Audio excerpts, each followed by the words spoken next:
ওয়ালাইকুম রহমতুল্লাহ গাইজ, আমি মোহাম্মদ উমর ফারুক। আসলে আমি কয়েক বছর যাবত ঢাকায় থাকি। তো আমাদের এত বেশি মনে করে ক্ষেত খামার আবাদ করি না। তো আজকে বাসায় হঠাৎ বসেছিলাম, কারেন্টও নাই। তো এক বড় ভাই বলতেছে তো চল আমাদের ধানগুলো দেখে আসি। তো আমি কখনো দেখি নাই এই ক্ষেতে। প্রায় এই মাঠে আমি আসলাম প্রায় 2 থেকে 5 বছর যাবত পর। তো আসলাম বড় ভাইয়ের সাথে, বড় ভাই আমাকে নিয়ে আসছে। আর এই যে এলাকার অবস্থা, এই যে পাশে মানুষগুলা ধান কাটতেছে। আর এই যে আইলের অবস্থা, মানে যে পাশে যাওয়া আসা করবো, এই যে পানি, এই যে পানি, এই যে পানি। তো যাই হোক, সবই তো ফিলিংস, সবাই ভালো লাগতেছে। এই যে হাঁটাহাঁটি করতেছি। বড় ভাই তোমার চেহারাটা একটু দেখাও তো। এই যে বড় ভাই আমাকে নিয়ে আসছে। আর এই যে ধানের অবস্থা, এলাকার ধান, পানির মধ্যে থেকে মানুষগুলো কিভাবে ধান কাটতেছে আপনাদেরকে আমি সেটাও দেখাবো।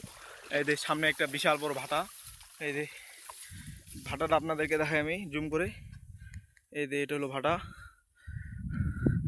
এই যে এলাকার মানুষগুলো ধান কাটতেছে এই রোদ্রের মধ্যে। এই যে আপনাদেরকে এখন দেখাবো, সামনে মানুষগুলা ধান কাটতেছে। আমরা ওখানে যাব, আমাদের মূল পয়েন্ট ওখানে যাব ধান দেখতে। তো আপনারা সাথে থাকুন আমাদের সাথে। এদেরকে চলে আসলাম আমাদের মানে মূল যেটা উদ্দেশ্যের নিকটে চলে আসলাম। এই ধানটা দেখার জন্য আসছিলাম। এটা দেখি প্রায় পাকে গেছে, এটা এখন কাটা লাগবে। তো কাটার জন্য মানুষ ঠিক করতে হবে। তো আমার বন্ধুরা অনেক পরিশ্রমী মানুষ, তো বন্ধুর জন্য কোনো কিছু ঠিক করা লাগে না। কামলা, সে নিজে অনেক বড় কামলা। তো এই যে মানুষগুলো ধান কাটতেছে এত উঁচু উঁচু পানির মধ্যে। আর রাস্তাগুলো দেখলে তো আপনাদের মাথা নষ্ট হয়ে যাবে। আর এই মানুষগুলো কীভাবে ধান কাটতেছে, এই যে কীভাবে নিয়ে যেতেছে, এই যে অবস্থা। এটা এটা এই এই মানে এই ক্ষেতের নাম হলো, এই বড় বিশাল বড় মাঠের নাম হলো, এটা আমাদের এলাকায় বলে কান্দর। তো কান্দরের নাম হলো ঘোড়াডিঘি কান্দর।